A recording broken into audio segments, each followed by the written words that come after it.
Athletica in Los Angeles, California. Here today on the morning of Erev Yom Kippur to talk about about what's broken. Now, there are a lot of people in the world today who would like to know that it's actually me or the Jewish people who have been broken by what's going on in the world today. The truth is that nothing has galvanized us more.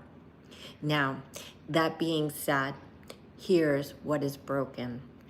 And I hope not irreparably, because I do always maintain hatikva, the hope that our future can always be brighter than our present.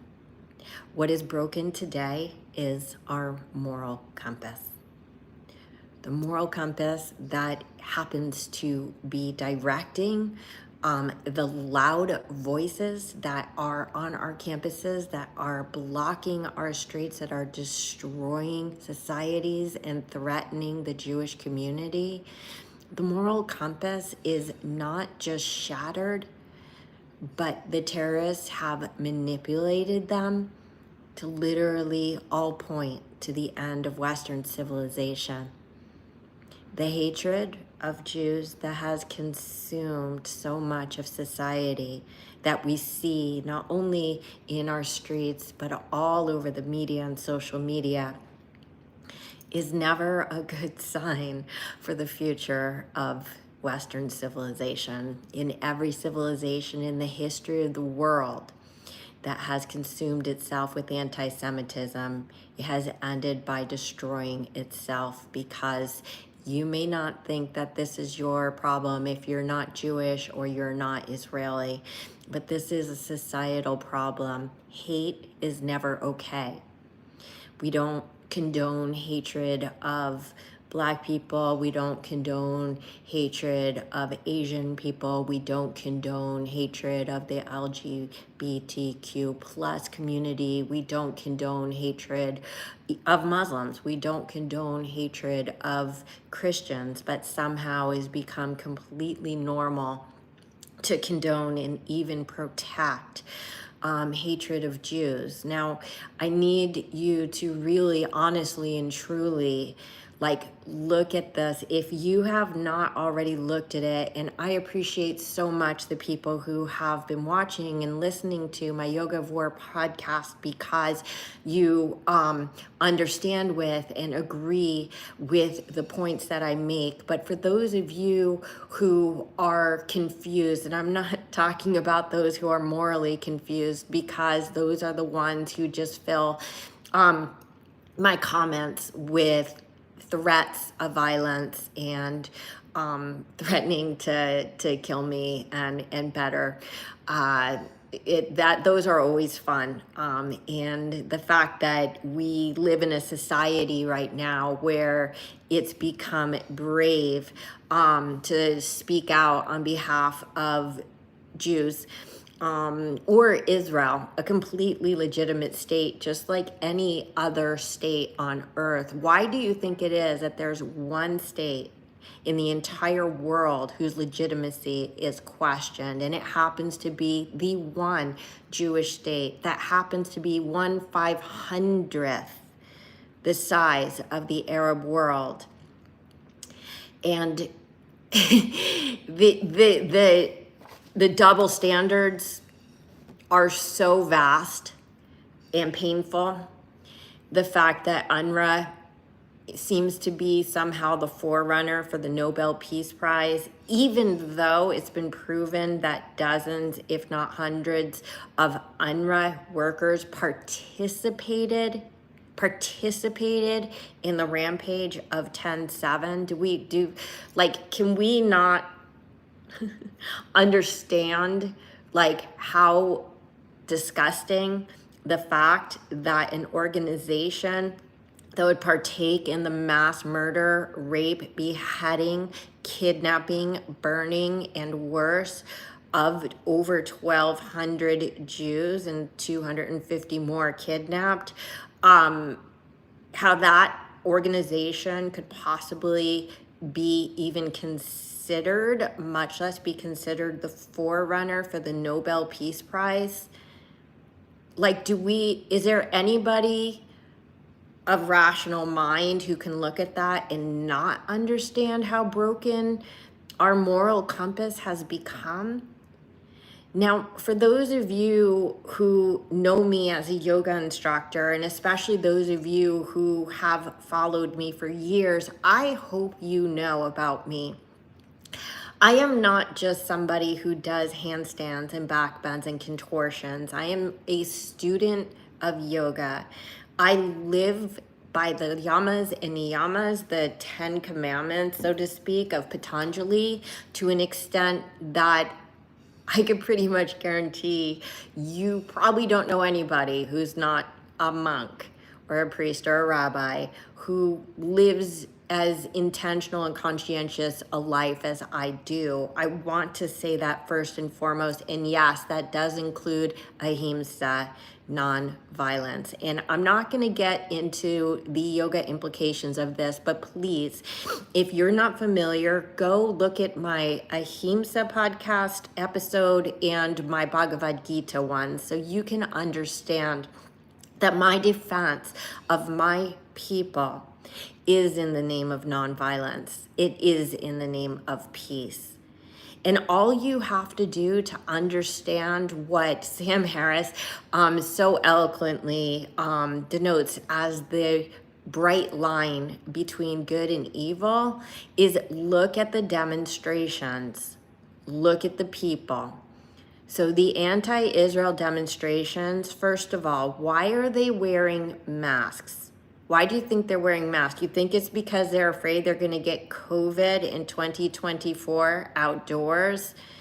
Because I guarantee that these same kids who are wearing masks at these rallies on campus are not wearing said masks indoors in their classrooms. This is a farce of justice. And before COVID, it would have been illegal to go out masked like that. Why are they masked? They are masked because they are ashamed, because they know that what they are doing is not in the name of goodness or consciousness. To defend Hamas and Hezbollah terrorists is not social justice, and they are terrorists. This isn't Shana Meyerson in Los Angeles saying this. This is the United States. They are designated terrorist organizations, Hezbollah and Hamas. And if you look at the atrocities they commit and you think that there's anything that is justifiable in burning and beheading an infant or murdering parents in front of their children and then going on to murder the children, or dismembering a Thai worker, or kidnapping a grandma, a baby. Like, if you really think that there's anything that justifies these kinds of actions, again, it's such a despicable sign of how broken our societal moral compass really has become. Can you imagine after 9/11, people rampaging in the streets in support of Al-Qaeda? What would have happened? The National Guard would have been pulled in, and they would have all been detained and put on a terrorist watch list. But instead, we defend them, not we meaning me, but we defend them in the name of free speech. Like, do we understand how terribly, terribly broken these double standards really are? And I do want to just reiterate, no one articulates these concepts better than Sam Harris on his Making Sense podcast. So I'm going to put some links to his podcast so you could see somebody who really, really understands and can make it so clear to you how harsh this antisemitism that is pervading our society and how dangerous it really is. Now, some things I want to point out, because it's Yom Kippur and because Jews all over the world are about to go into a 25-hour fast, as well as a day and night of prayer and reflection. I want to talk about, especially those of you who are not Jewish, a little bit of what goes on in these kinds of services, okay? When you go to a Jewish service, what we talk about literally more than anything is shalom, is peace. And I have seen so many videos online of imams calling for the destruction of the Jewish people from their pulpit, but from a Jewish bima, all we ever talk about is peace. And it breaks my heart to listen to the prayers and the pleas because of the stark contrast and because of how little people understand of the Jewish people and of our intentions, and that sometimes you have to fight in order to maintain, or in this case, even create some sort of peace or security.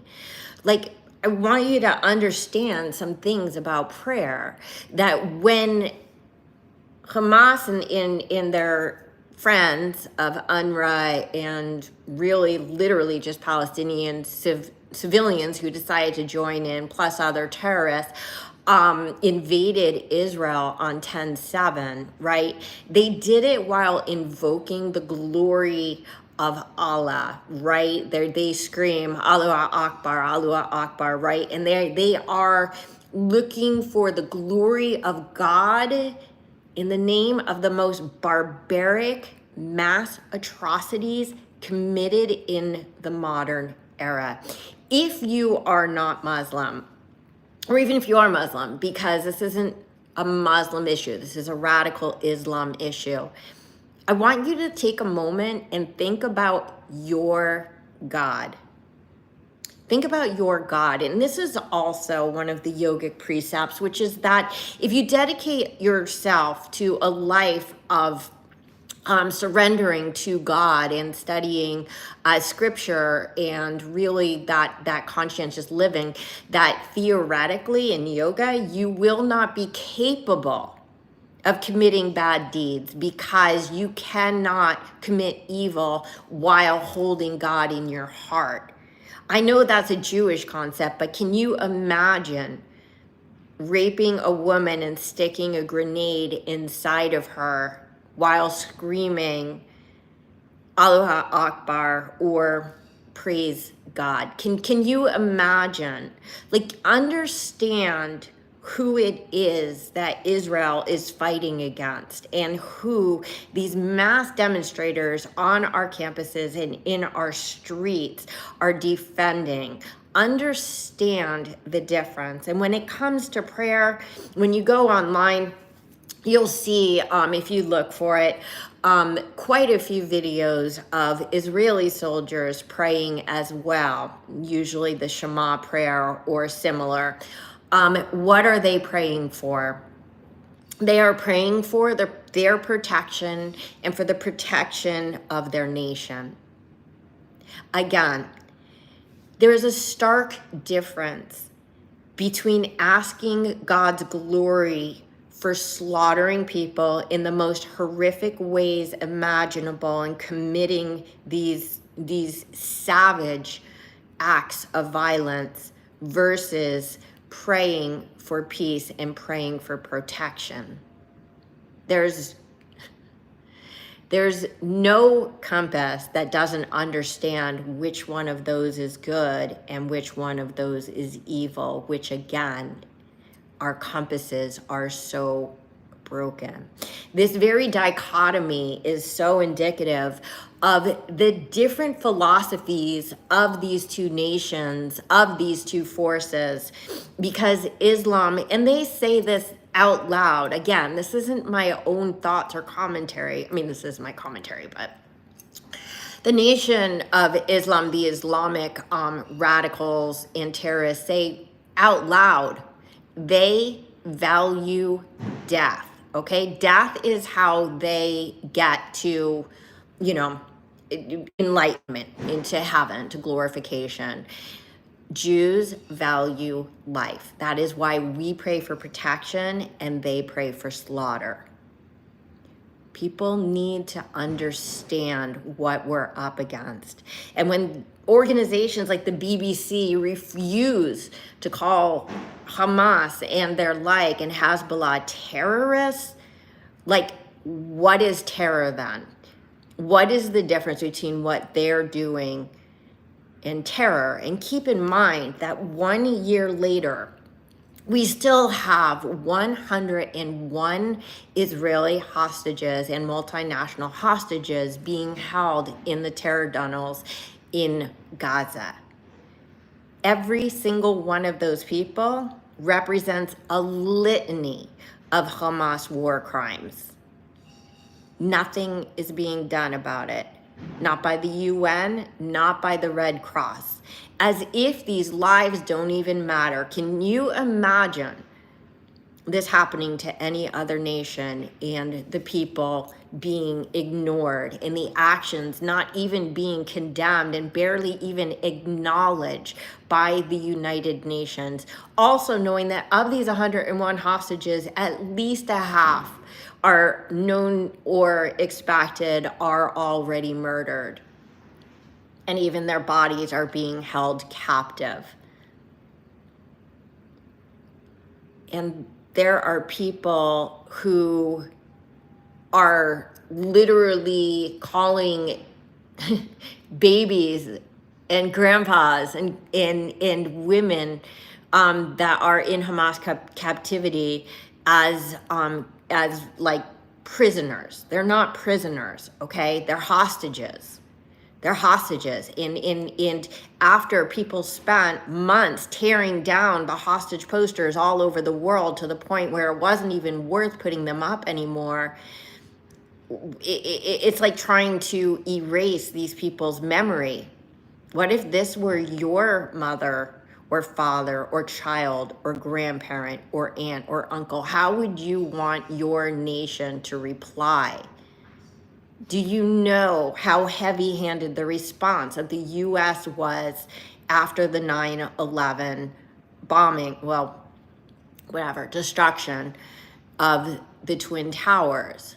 Like, are you aware of how warfare is conducted in any other war? Because yes, looking at what's happening in Gaza is horrifying, but it's because we don't have context, because again, of the double standards, because we never watched in real time another war. And so it all comes down to the Jews. The one tiny Jewish state. And when I look at what's happening with these pro-Hamas and pro-Hezbollah demonstrations all over our country and honestly the world, I mostly speak on behalf of the United States because it's what I'm most familiar with, but they're going out, they are destroying property, they are threatening their communities, they're inciting violence, they're disrupting traffic and commerce, and they are not peace-loving people. Now look at any pro-Israel demonstration. What you will see is not just Israeli flags, but US flags or whatever other nation they happen to be in. And they are calling for peace, not destruction. And by the way, show me the Jews who are going out and destroying buildings and destroying property and destroying statues. Show me those Jews.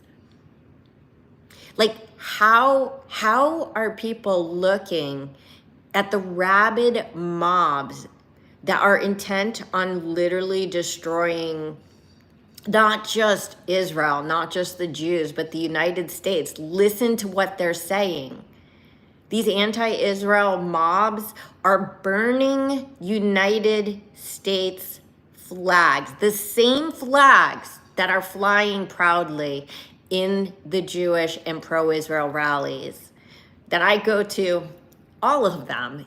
And they always, a Jewish and pro-Israel rally always includes the U.S. national anthem.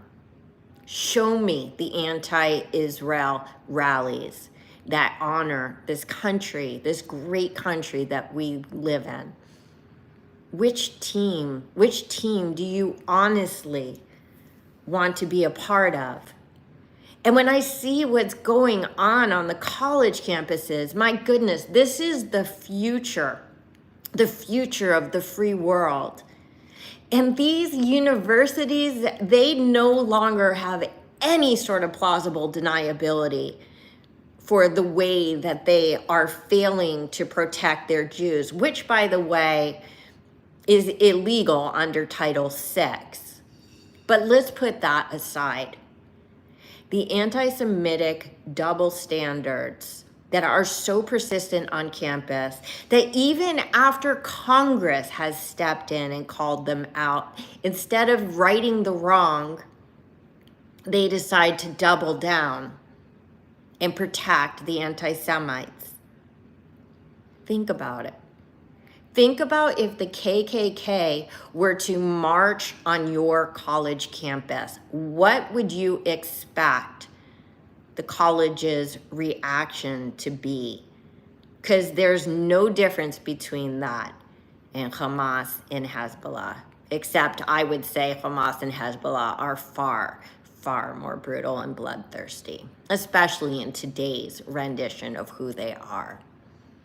But instead, when the universities have been called out, they defend their policies instead of doing what would be so much easier, which is just protect the Jews the same way that they do and would protect any other group of students on campus.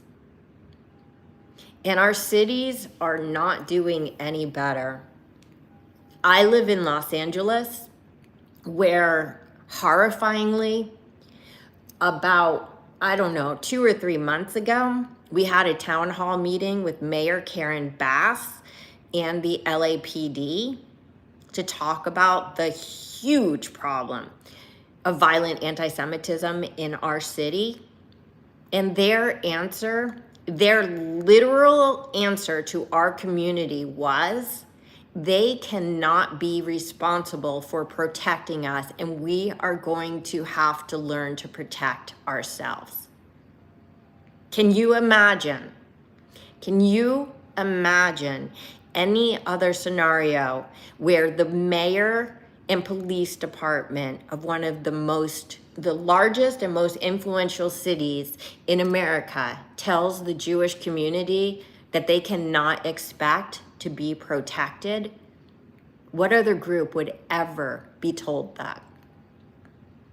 And so our synagogues that have to have armed guards that I'm going to assume your church or mosque or temple does not have, we have to train our own defense forces. That before the High Holy Days, we have to have security briefings and meetings of the community to figure out what are we going to do if someone comes into our synagogue with an AK-47 yelling Allahu Akbar. It's a situation that no one should have to be in, that nobody should have to think about when going into a place of worship. And I'm not talking about isolated incidents. I'm talking about for years, for as many years as I can remember now, having police guarding us as we walk to temple to pray. That is very, very frightening. Again, not just as a Jew, as an American. We live in the greatest country on earth, a country built on love and tolerance and acceptance. I never thought, and I think most people in the post-Holocaust era ever thought, that we would live to see the day where we suddenly feel persecuted and threatened just for being Jews. And that it's become brave to stand up for morality because our moral compasses are all broken and nobody wants to take it back to the shop to get fixed. Last week, Coates decided that would be like really good timing to release his book, The Message, which has deeply vile and anti-Semitic tropes in it, that he has actually come out to say that if he were a Palestinian, he would partake in the atrocities of 10/7, and he's held up as a social justice warrior. Like, what kind of inverted sense of morality are we living in, where anybody can glorify somebody who thinks that there is some sort of kindness or justice in partaking in that kind of horrifying event? And this week, being the Monday was the anniversary of 10/7, and that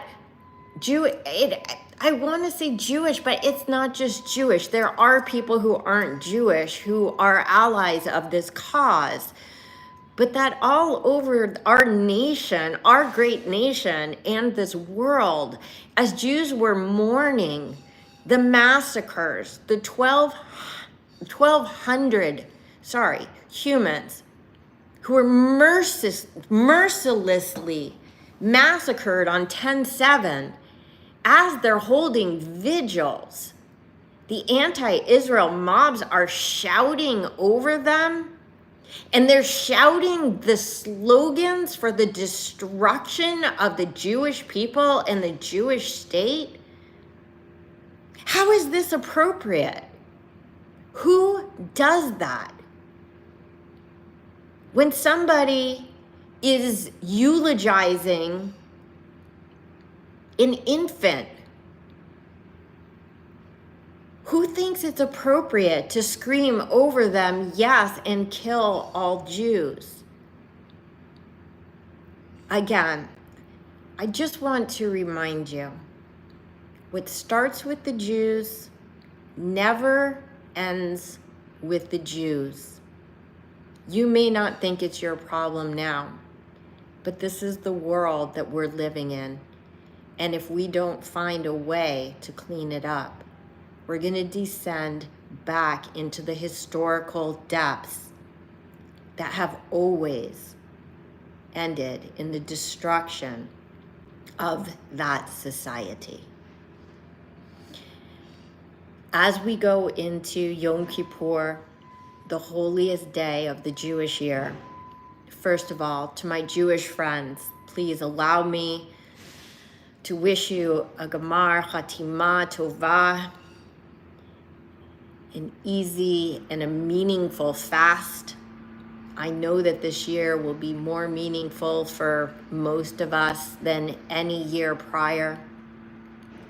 Remember that we must stand together and we must stand strong, because if we don't stand for ourselves and we do not speak up for ourselves, we have no right to expect anyone else to. It is our job to turn these violent tides of anti-Semitism. It is our job to fix these broken compasses, these moral compasses, and turn them back in the right direction. It is time for peace and tolerance, and it's time for the good people of the world to stand up and shout loudly. We need to take care of each other, no matter what color, no matter what race, no matter what religion, and yes, that includes the Jews.